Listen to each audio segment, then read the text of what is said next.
ആദ്യം ബിരിയാണി ഉണ്ടാക്കാൻ അറിയാവോ? അറിയാം. എങ്ങനെയാ ബിരിയാണി ഉണ്ടാക്കുന്നത്? പിന്നെ വേപ്പ് മിക്സ് ചെയ്ത് പിന്നെ ഓവനിനകത്ത് വെക്കും. റൈസിനകത്ത് ഗ്രേപ്പ് ഇട്ട് മിക്സ് ചെയ്യണോ? എന്നിട്ട് ഓവനകത്ത് വെക്കണം. ഉപ്പിടണ്ടേ? ഉപ്പ് വേണ്ട. ഉപ്പ് വേണം. എണ്ണ ഒഴിക്കണോ? എണ്ണ വേണ്ട. അപ്പൊ ഹെൽത്തിയാ. ഒണിയൻ ഇടണോ? ഒണിയനും വേണ്ട.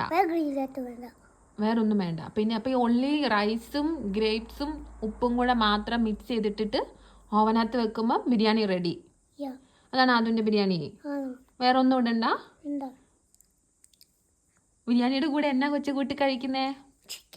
ചിക്കൻ. ചിക്കൻ കറി എങ്ങനെയാ ഉണ്ടാക്കുന്നേ? പോവാണോ? ചിക്കൻ എങ്ങനെയാ ഉണ്ടാക്കുന്നേ?